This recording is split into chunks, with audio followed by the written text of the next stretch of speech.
Welcome to Browser Quests. I will be your virtual game master, or GM for short, and I will referee this unique text-based, single-player, persistent world, multimedia-enhanced role-playing game, RPG. If you haven't played before, Browser Quests reads like an interactive novel, with a strong emphasis on story, but was developed utilizing the basic fantasy RPG old-school rules system, and modified for online play. So, the platform is part novel and part game, allowing you as the primary protagonist to make fateful decisions that directly influence how the story plays out. For those of you used to action RPGs online, this game may seem a little underwhelming at first, as there is no flashy, 3D animated graphics here or controllable characters to run across the screen. It's also not a massively multiplayer role-playing game, MMORPG where you interact with other players. Rather, Browser Quest simulates the traditional tabletop, pencil, and paper experience, utilizing a virtual GM to entertain a single player who controls an entire adventuring party. Given the literary-based, pick-a-path approach to the game, Browser Quests relies on a slower pace to tell a more compelling, heroic, multimedia-enhanced story using the following elements: literary prose, the text you're reading now, static AI-generated graphic depictions, large, detailed location maps, inspiring, original background music, browser-based narration. Again, the goal of Browser Quests is to simulate the traditional GM-led, tabletop, pencil and paper role-playing experience, doing so through a modern browser connected to the internet. Hence, it's just you, me, some virtual dice and lots of imagination. Let's begin by developing your very own custom player hero. This hero will represent you within the game and be the story's chief protagonist. Other heroes will come and go within your party, but your hero will always remain and always be in control.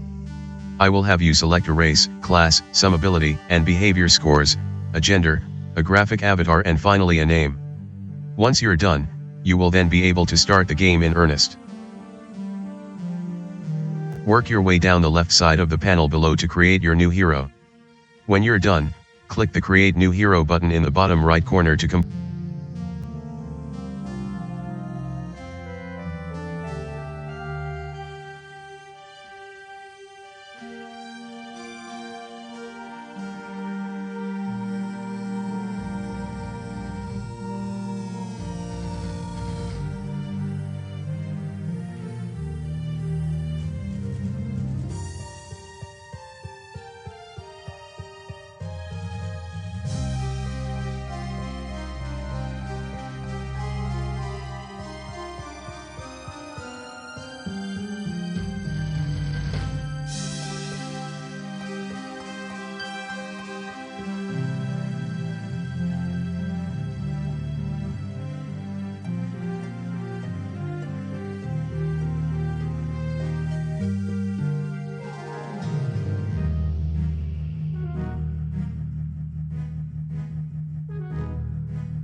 Now that you've created your own custom hero, you can proceed.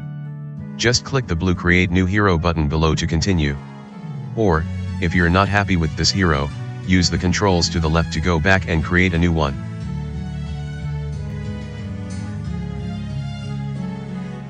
Nicely done. You now have a new hero created, the leader of an adventuring party you will soon build around yourself. Click your hero's name to learn more. Before we begin, note the Leave GM a message button at the bottom of your browser.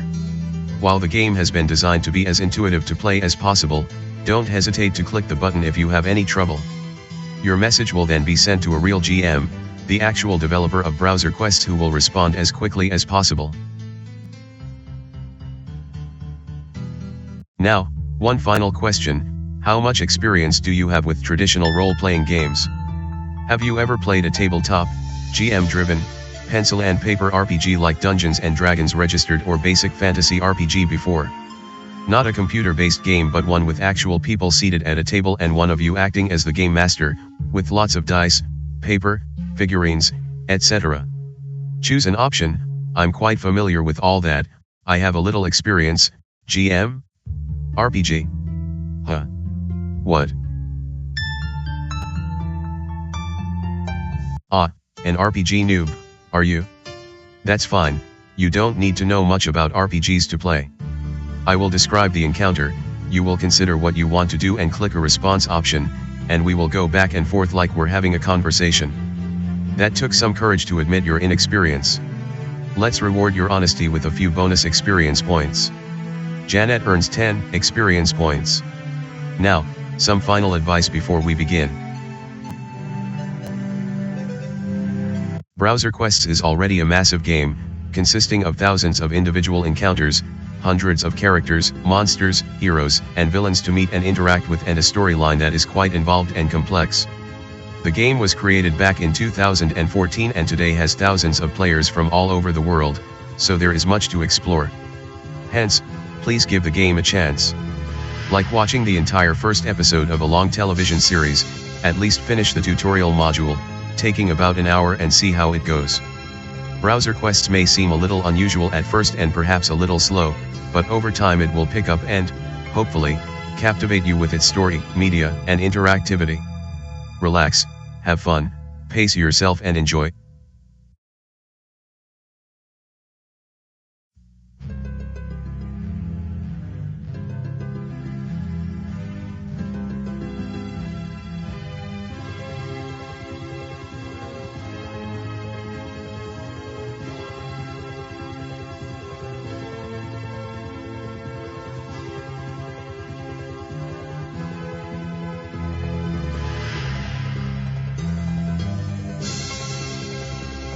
Okay, enough with the introductions, it's time to play. Woohoo! Click the Start Campaign button and we will jump into the game's very first encounter.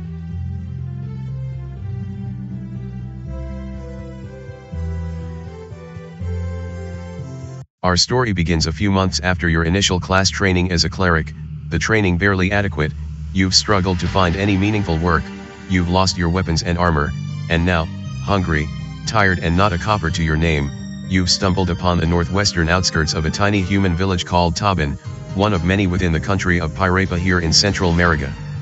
Standing there in the dark, driving rain, let's do a spirit check on your hero to see what you may be feeling. I will roll a virtual 20-sided die and compare that to your spirit score. If the die roll is less than or equal to your spirit score, the check is a success, otherwise, it's considered a failure. Note that there are 9 different behaviors in the game, as well as 6 different abilities, so we will be doing this regularly. In fact, there are all kinds of checks in the game, part of that role-playing experience. Needing a 8 or less from Janet, a 2 was rolled.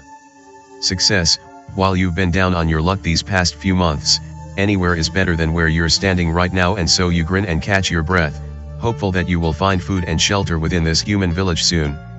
Standing there in the vast open field in what feels like a typhoon, you've encountered a large gray barn, one of over a dozen in the area, but this one not just larger but seemingly well used.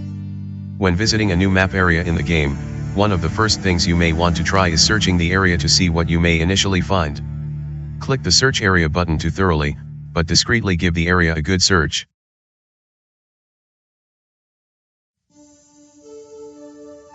Keeping low in the grassy field and remaining wary even in the driving rain, you search the local area around the large barn, recognizing that the building's entrance is closed and locked, but several old windows may offer entrance, as well as a back door that also appears closed and locked. Studying the large barn, let's do an intelligence check on your hero and see if you deduce anything more here.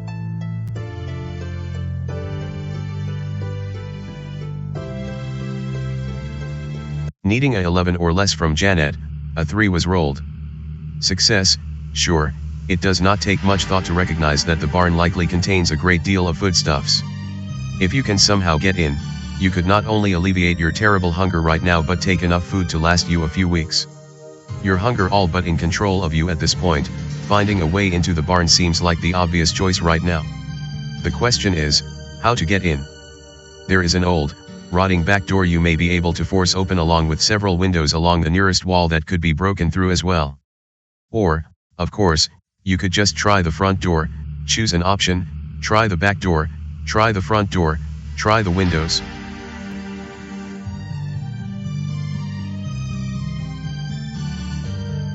While all the windows look secure, you soon notice that the old cement holding several of the bars in place in the farthest window is severely cracked, so it may be possible to tug at the bars and break them away from the window. Pulling and then pushing the bars, let's do a strength check and see what happens.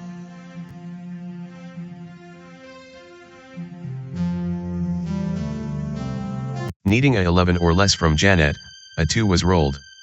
Success. With minimal effort, the bars around the window break off and you're able to pry one of the windows open. You're in. Glancing about once more to make sure no one is looking, you then climb through the window and into the darkness beyond.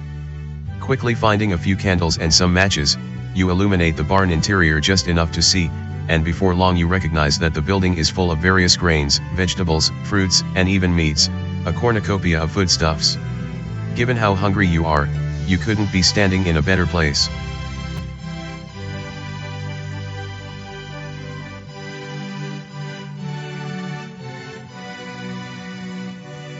Instinct kicking in, you quickly devour a variety of the fruits and breads here, washing it down with some stored wine and taking the next half hour to thoroughly enjoy the cornucopia here.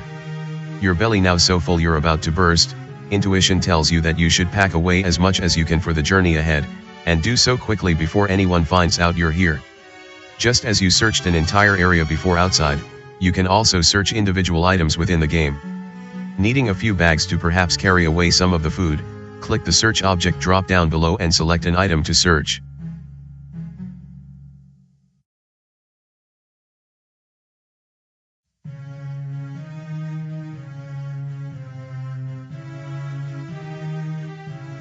Having opened the old trunk and picking out a few cloth sacks to use, you suddenly hear a noise from behind and you whirl around, glaring into the shadows. Peering into the near darkness, however, nothing seems there.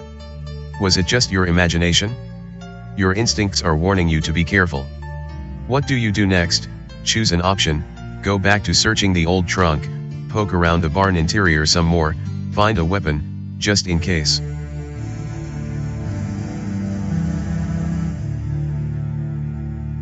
Quite suspicious, you look about for a weapon, concerned that you're no longer alone. Henry. Taylor. Come quick. I found us a thief. As expected, a young human man appears 10 feet away, dressed as a commoner but holding a chipped short sword in one hand and a large, lit candle in the other. You've been caught. 2 more men then appear behind the first, dressed and armed in a similar fashion and looking at you like they've just found a rare animal.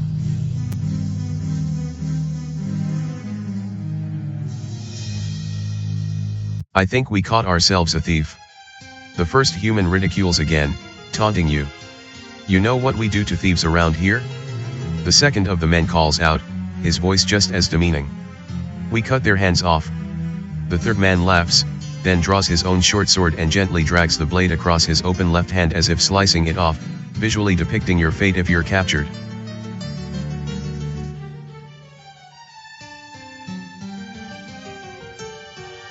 Three against 1, you don't like your odds, prompting you to try and get away without resorting to combat.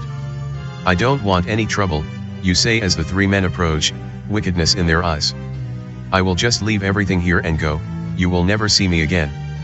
You're not going anywhere. The first young man ridicules again, readying his short sword. The whole village will enjoy making an example out of you. The trio of young brats quickly back you into a corner. What do? Choose an option, drop to a knee and beg forgiveness, negotiate to be set free, stand tall and dare them to attack.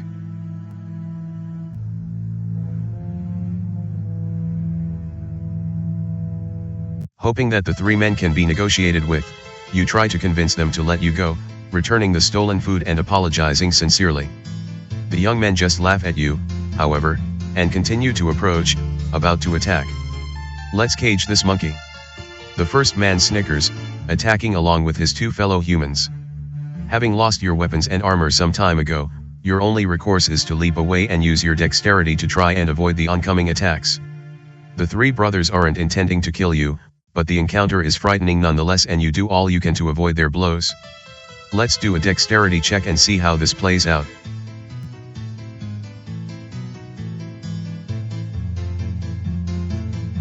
Janet is targeted, wounding her for 1 point of damage, continuing to scuffle, and losing a hit point in the process. One of the brothers then accidentally trips and falls upon an old pitchfork lying on the floor and is stabbed in the chest.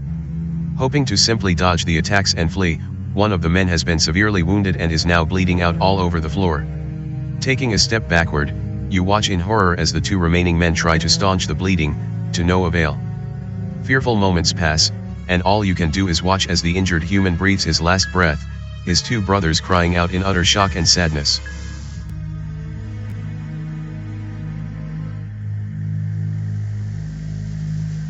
Recognizing the opportunity to escape while you still can, you step toward the front door of the barn, the pair of men beyond continuing to wail for their slain brother. Suddenly, several more men appear, middle-aged farmers holding lit torches and accompanied by a big, burly, well-seasoned fighter who is likely the town's sheriff. What is this?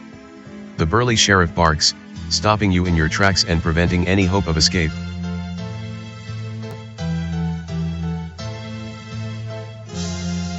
This stranger. Thief. One of the 2 men cries from behind, still kneeling over his slain brother. The thief killed Henry, he's dead. The sheriff immediately draws his long sword and looks to you, positioning himself in a way that prevents any sort of escape. You're trapped. Several of the farmers with the sheriff rush over to the 3 younger men beyond, the sheriff keeping his eye on you the entire time. A thief and a murderer. The burly warrior condemns. Well, see you hang for this before the night is through. The situation suddenly seems hopeless. What do? Choose an option: dexterity, try to escape out the windows; strength, push your way past the sheriff; wisdom, surrender and hope for the best.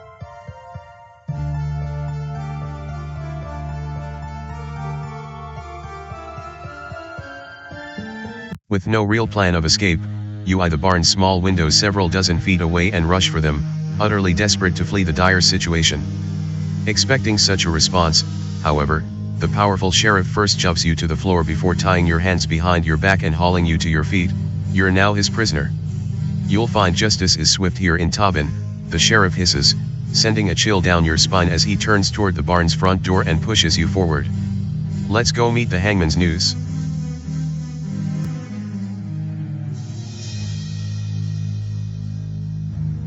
The boy is dead, all right, one of the middle-aged farmers informs the sheriff, having returned from a quick examination. He was impaled on a pitchfork and bled out. That was an accident. You cry, desperately trying to clear your name. They started it, I was just defending myself.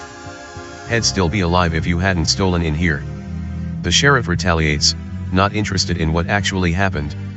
You caused his death and now we will do the same to you, let's go. And with that, the sheriff pushes you to the front door of the barn and toward an imminent execution.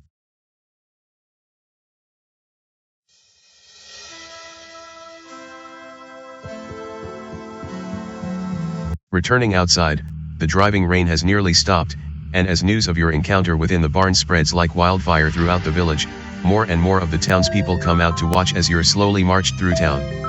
Traversing a simple dirt road leading west to east, it takes almost half an hour to reach your destination, a wooden scaffolding holding the village gallows where prisoners are hung by the neck until dead. By the time you reach the crude stairs leading up to the gallows, over 100 villagers have come to watch the spectacle and what will likely be your final moments.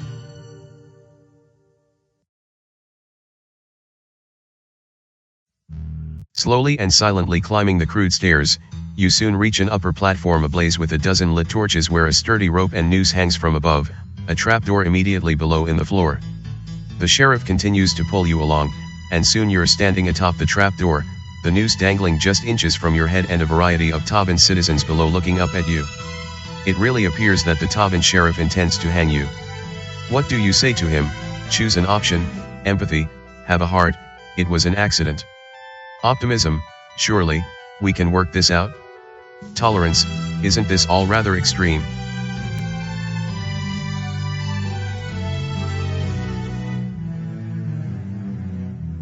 I told you, thief, you caused the man's death, and here in Tobin, it's an eye for an eye, you took his life and we're taking yours. Now, shut up. As the crowd below continues to gather and gawk, paralyzing fear grips you as the sheriff seizes the noose, puts it around your neck and quickly adjusts it so the rope is good and tight. Alas, you sense that this is one situation you can't get yourself out of.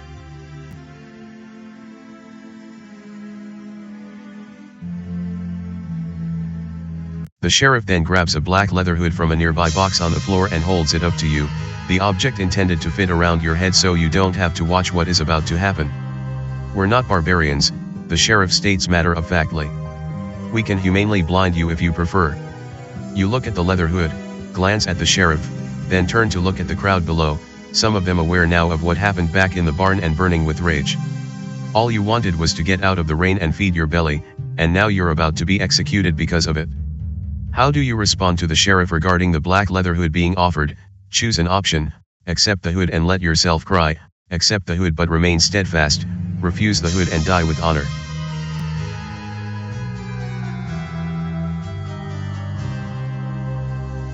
The honor score for Janet remains the same.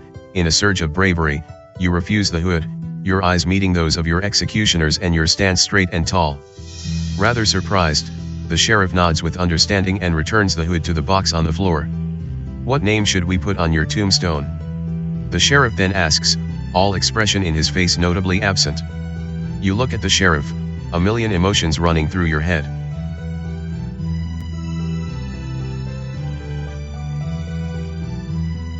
Janet, I suppose, is all that you can muster, however. Then Janet, by the authority vested in me by the Tobin elders, I sentence you to death for the crimes of theft and murder. May Sisla find forgiveness with you, as we sure the hell will not.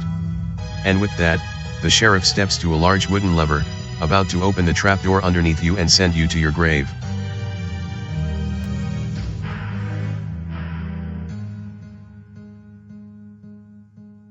Stop! Comes from a lone, older, authoritative voice from the crowd below. All eyes turn towards a man standing some 50 feet away, dressed in intriguing clothes and, by the surprised yet respectful look of everyone there, someone of significant importance within the village. Indeed, the older man silently steps toward the gallows, the human crowd separating to let him easily pass.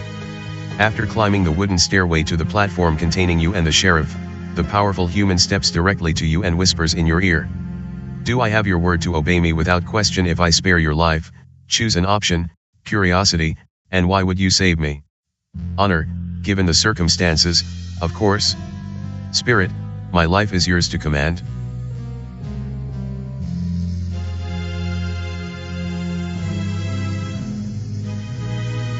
I have my reasons, acolyte, the older man returns, his gaze full of both strength and intimidation.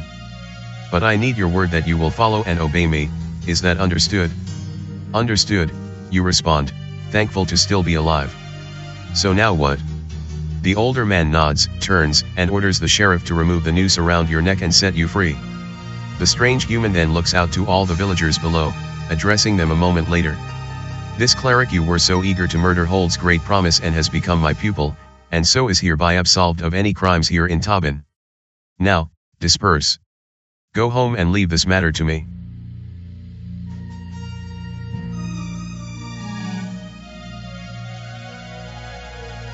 While many of the townspeople had definitely come to watch you die and turn away disgruntled, the villagers do exactly as requested, slowly walking away.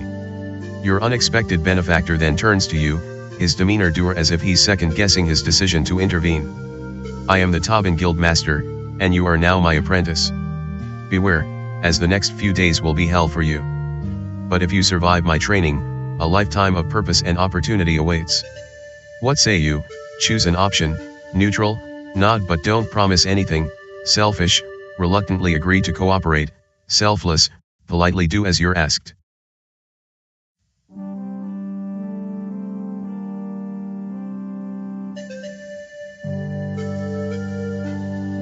Rather reluctant to agree to anything, you nod to the guild master, displaying little emotion other than the acknowledgement that he has saved your life and you are somewhat in his debt.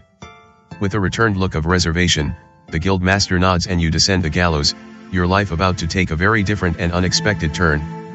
As the human crowd continues to disperse, the guild master leads you northwest, across the simple dirt road you were led to here and toward a larger and rather interesting building beyond. Following the older man northwest, you keep your head down as you pass by dozens of angry townspeople. Several of them want to verbally or even physically assault you, but the guild master's presence keeps them in line, and you marvel at your good fortune to have been rescued like this. Soon you're standing before the guild building itself, rather impressive here in Tobin, where local recruits can train and more seasoned adventurers can look for work. Having followed the guild master here, let's do a curiosity check on your hero to see if you notice anything more about him. Needing a 14 or less from Janet, a 3 was rolled. Success. Studying the guild master, you sense that he's far more powerful than he looks and likely knows magic as well as how to wield a weapon. If he's planning to provide some additional training, that will certainly help your cause. Standing near the entrance to the guild is another young man, not unlike the 3 you encountered back in the barn an hour ago, but this one in hooded leather armor and a buzz cut that still betrays his trainee status within the guild. As you approach, the young man notices you and sneers at the sight of you, apparently offended you're even here. Guess it's your lucky day, the would-be adventurer snarls, his sarcasm obvious. You should be swinging from the gallows about now. Like most within Tobin so far, the trainee is not very nice. How would you like to respond to him? Choose an option: diplomacy, reply with some respect; optimism, try to make a good impression; tolerance, simply try to get along.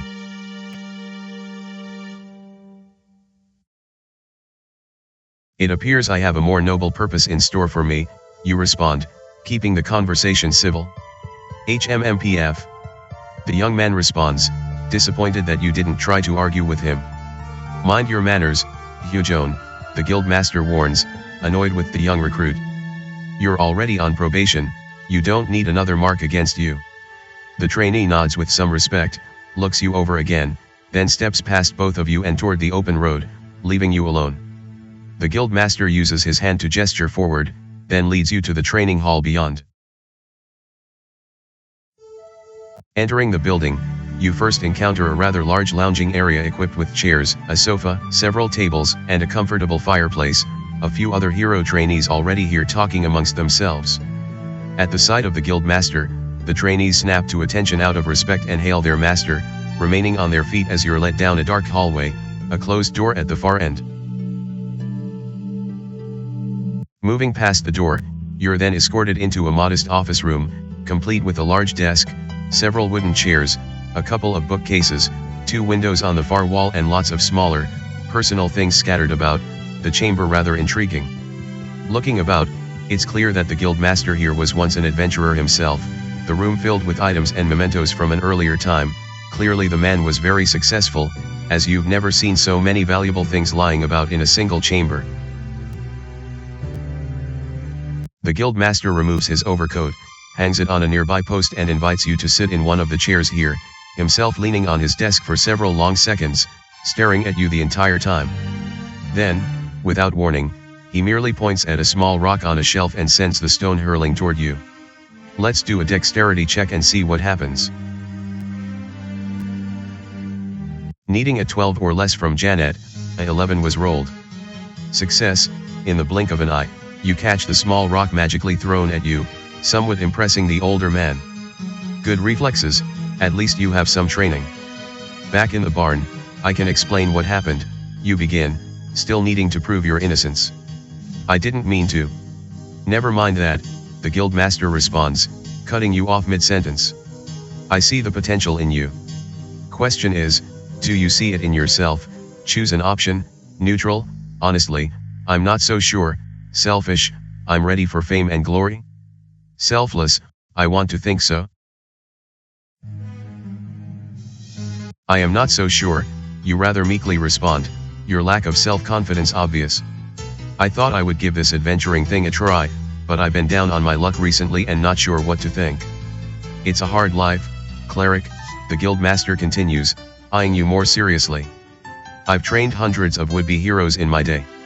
Many of them let their heroism go to their head and are killed needlessly or take risks that either don't work out or gets them killed as well. 1 in 100 survives long enough to prosper in this profession, and only 1 in a million truly makes a difference in the world. What makes you any different? Choose an option: neutral, it's all I know right now; selfish, I have big plans for this world; selfless, if not me, then who else? I am certainly not a 1 in a million and I don't know if I can make any sort of difference in the world, you reply, unsure of yourself. But being an adventurer is all I know right now, so it will have to do. Yes, our world is in trouble, deep trouble, the Guildmaster continues, his tone now almost dire. Not from some evil sorcerer or all-powerful monster, but, from within, the very people of Mariga and the institutions we've set up to govern ourselves. Choose an option. Neutral, I doubt the people are the problem. Selfish, I like games of political power. Selfless, how are we the villains in all this? The curiosity score for Janet remains the same. That seems a little strange, you question, rather worried. There are many monstrous threats from all over. How is it that the simple people of Mariga are the villains in all this? First, understand that the centuries-old feud between the inner circle who controls the laws of our land and the Sislanway who enforces their belief of Sisla the Deliverer being a divine goddess on nearly everyone is only growing worse. Each side now seeks to destroy the other, and, if your career as an adventurer is successful, you will get caught up in that feud at some point and be required to pick a side. Choose an option. Neutral, politics and religion don't interest me. Selfish, you'll be sure to pick the right side. Selfless, you'll learn all I can about both. The tolerance score for Janet remains the same. I understand the purpose of both the Circle and the Sislanway and their ongoing feud, you respond, taking the information to heart. I will learn all I can about both positions and why they hate each other so much. It's not just the Circle and the Sislanway that's the problem, the Guildmaster continues, the conversation becoming more worrisome. It's their combined closed-mindedness, of how everyone is becoming more and more closed-minded. Our problems today require imaginative solutions, yet we can't do that when everyone hates each other and is so close-minded.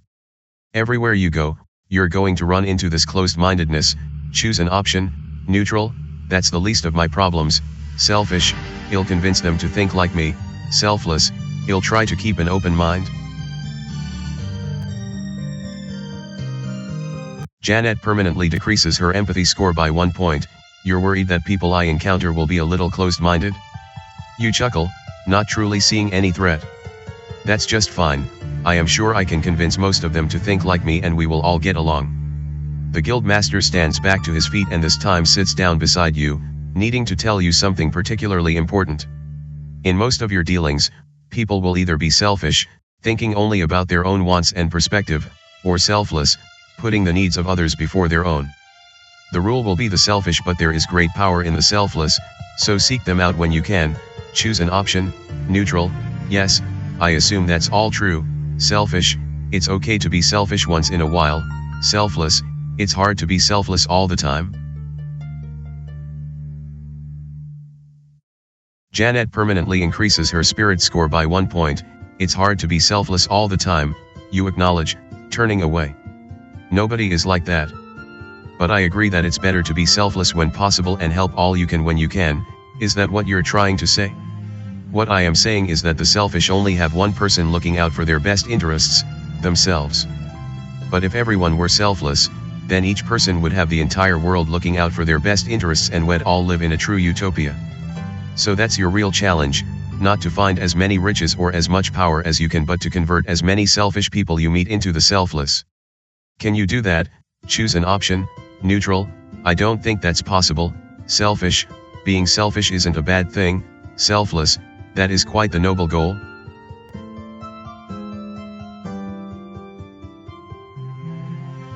Janet permanently decreases her optimism score by 1 point. Most selfish people already have their minds made up, you respond, rather bewildered by the Guildmaster's request. They're that way for a reason and I can't change that. What you're suggesting is noble, but it's also impossible. Being selfless isn't just an ideal, the Guildmaster continues, grabbing one of your hands in sincerity. It is the ultimate source of real power. If you're going to become a hero, and perhaps ascend to being that 1 in a million, you can only achieve that by becoming selfless and drawing your strength from all those you transform and convince to help along the way. Yes, you will meet some incredibly powerful beings who are equally as selfish out there, but you will always have the ability to defeat them by remaining selfless and heroic. Choose an option. Neutral, I don't know, that sounds crazy. Selfish, real power only comes from within. Selfless, I will be selfless when possible. The honor score for Janet remains the same. I do believe you mean well, you respond several moments later, needing a little time to think, and I am sure the world would be a better place with more selfless people in it. Yes, I will try what you're suggesting and encourage those I meet to be a little more selfless if possible. The Guildmaster acknowledges your response and returns to his desk, changing the subject and getting back to the matters at hand. Moving on, let's get you some additional training and better prepare you for what's ahead. There is something afoot here in Tobin and I think I will want you to investigate when you're ready.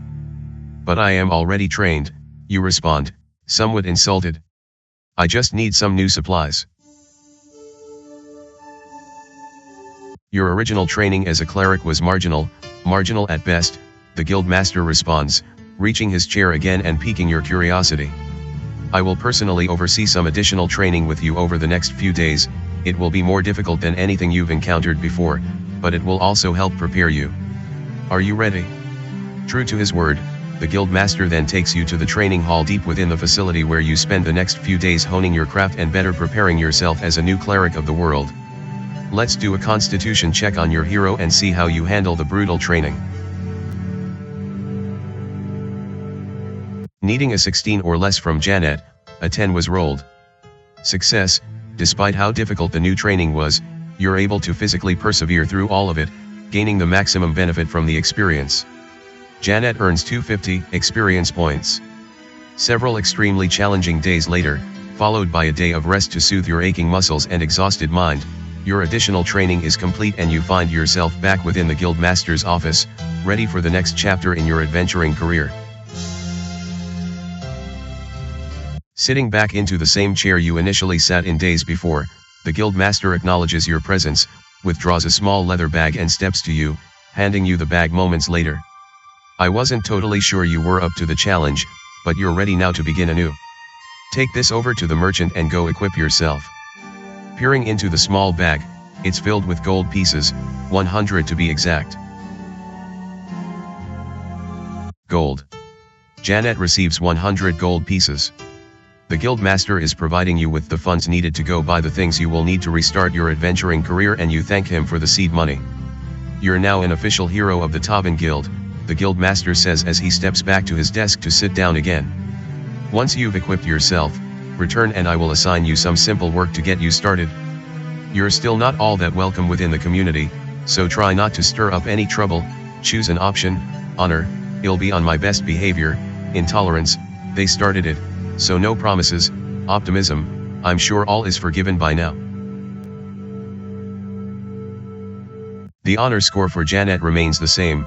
Understood, you reply, thankful for the opportunity to renew your fledgling adventuring career. I will keep a low profile and be on my best behavior. The Guildmaster nods in agreement, about to offer some final advice. The merchant is eccentric and irritable, so get what you need and don't spend a lot of time there. Make sure you choose weapons and armor that's consistent with being a cleric, including a ranged weapon like a sling and some ammunition. If there is money left over, try to buy a potion of healing or two as well. Also, don't forget that clerics need a holy symbol and thieves need some thieves' tools.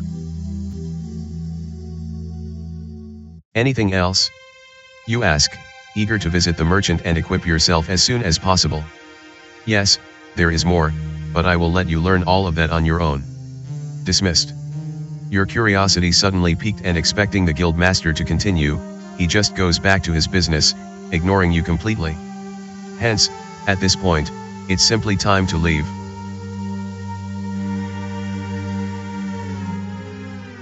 Still within the Guildmaster's office, it's time to leave the building and head south to the merchant.